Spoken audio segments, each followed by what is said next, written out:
नमस्कार, न्यूज 18 का digital platform देख रहे हैं आप। मैं हूं आपके साथ दिव्या सिंह। चलिए आपको फटाफट बता देते हैं अंतर्राष्ट्रीय 5 बड़ी खबर।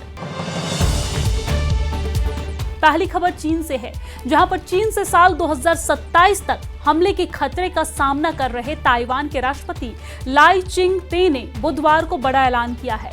ताइवान चीन के खतरे से निपटने के लिए $40 अरब की अतिरिक्त राशि रक्षा पर खर्च करेगा। ताइवानी राष्ट्रपति लाई ने कहा है कि इतिहास ने यह साबित किया है कि अगर आक्रामकता के खिलाफ आप समझौते का प्रयास करते हैं तो ये केवल गुलामी लाएगा। उन्होंने कहा है कि राष्ट्रीय सुरक्षा के मुद्दे पर किसी भी समझौते के लिए कोई जगह नहीं है। लाई ने राष्ट्रपति भवन में कहा है कि राष्ट्रीय सुरक्षा और स्वतंत्रता तथा लोकतंत्र के मुख्य मूल्य हमारे देश की नींव है। ताइवान ने यह ऐलान ऐसे समय पर किया है जब चीन बहुत बड़े पैमाने पर जंग की तैयारी कर चुका है। चीन की सेनाएं न केवल ताइवान बल्कि अमेरिका, जापान और फिलीपींस तक को धमका रही है। ताइवानी राष्ट्रपति ने इससे पहले अपने एक पोस्ट में लिखे कि अपने लेख में उन्होंने कहा था उनका देश रक्षा पर $40 अरब और खर्च करेगा। उन्होंने कहा कि ताइवान ये दिखा रहा है कि वो अपनी रक्षा करने के लिए प्रतिबद्ध है। उन्होंने कहा ये लोकतांत्रिक ताइवान की रक्षा करने और चीन का ताइवान बनने से इनकार करने के बीच का संघर्ष है। उन्होंने कहा कि ये केवल एक वैचारिक संघर्ष या एकीकरण बनाम स्वतंत्रता का विवाद नहीं है। आपको जानकारी दे दें कि चीन ने ताइवान पर कब्जे के लिए पानी की तरह से पैसा बहाया है। चीन दुनिया की सबसे शक्तिशाली सेना बना रहा है। पिछले 5 साल से चीन ने अपनी दबाव को बढ़ा दिया है और अपने दावों को दोहरा रहा है। चीन ने इस दावों को ताइवान पूरी कड़ाई के साथ खारिज करता है। इससे पहले चीन के ताइवान मामले के प्रवक्ता ने यह कहा था कि ताइपे बाहरी ताकतों को अनुमति दे रहा है ताकि वो उसके निर्णयों को निर्धारित कर सके। चीनी प्रवक्ता पेंग ने कहा कि ताइवान इस पैसे का इस्तेमाल अपने लोगों के जीवन स्तर को सुधारने और अपनी अर्थव्यवस्था को विकसित करने के लिए कर सकते हैं, लेकिन वो इसका इस्तेमाल हथियार खरीदने के लिए कर रहे हैं। चीनी प्रवक्ता ने कहा कि ये ताइवान को केवल तबाही की ओर ले जाएगा। ताइवान पर लगातार अमेरिका दबाव बना रहा है कि वो अपनी रक्षा पर और ज्यादा खर्च करे। ये ठीक उसी तरह से है जैसे अमेरिका यूरोप पर खर्च बढ़ाने के लिए दबाव बना रहा है। ताइवान का इरादा है कि वो साल 2030 तक अपनी रक्षा पर जीडीपी का 5% खर्च करे।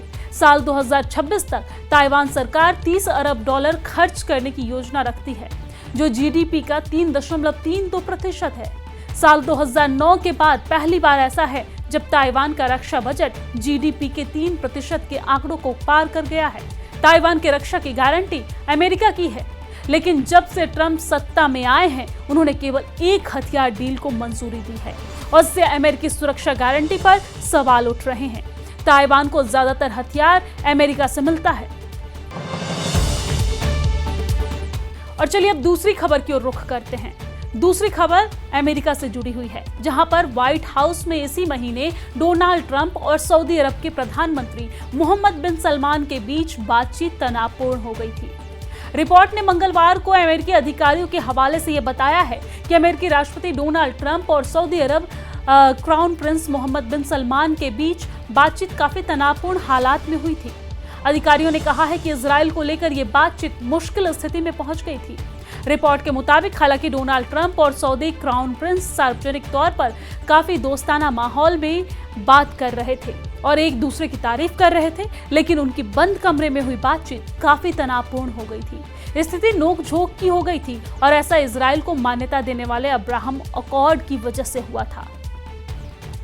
अधिकारियों ने कहा है कि अब्राहम अकॉर्ड को लेकर सऊदी अरब ने जो जवाब दिया उसे सुनकर डोनाल्ड ट्रंप काफी निराश हुए हैं।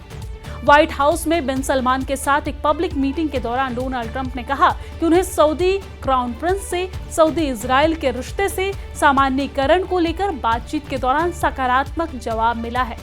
इस दौरान बिन सलमान ने कहा कि वो चाहते हैं कि उनका देश अब्राहम समझौते का हिस्सा बने, लेकिन ये भी तय किया जाए कि 2 राज्य समाधान का रास्ता पक्का हो जाए। लेकिन जब डोनाल्ड ट्रंप ने बंद कमरे में होने वाली बातचीत के दौरान सऊदी क्राउन प्रिंस से अब्राहम अकॉर्ड में शामिल होने के लिए प्रेशर बनाना शुरू किया तो मोहम्मद बिन सलमान भड़क गए। उन्होंने डोनाल्ड ट्रंप से साफ शब्दों में कहा कि इजराइल और हमास युद्ध के बाद सऊदी अरब की जनता की राय बहुत ज्यादा इजराइल के खिलाफ है। और तीसरी बड़ी खबर पाकिस्तान से है, जहां पर पाकिस्तान ने सोमवार मंगलवार की दरमियानी रात अफगानिस्तान के खोसत पकिक्ता समेत 4 राज्यों में भीषण ड्रोन हमले किए हैं, जिसमें कम से कम 9 बच्चों समेत 10 लोगों की मौत हो गई।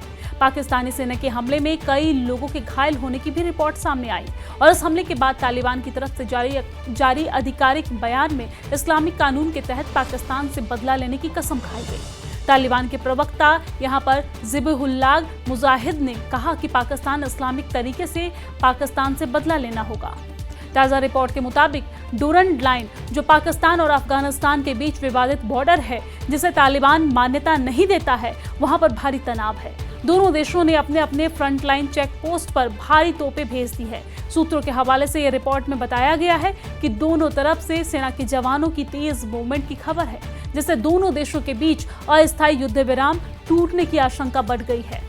रिपोर्ट के मुताबिक पाकिस्तान सेना के ड्रोन को चमन स्पेन, बोल्डिक और अंगूर अड्डा, साथ ही साथ कुर्रम, नंगहार और यहाँ पर तोरखम समेत कई सेक्टर में हवाई निगरानी करते देखा गया है, जिससे बड़े पैमाने पर मिलिट्री लड़ाई की आशंका बढ़ गई है।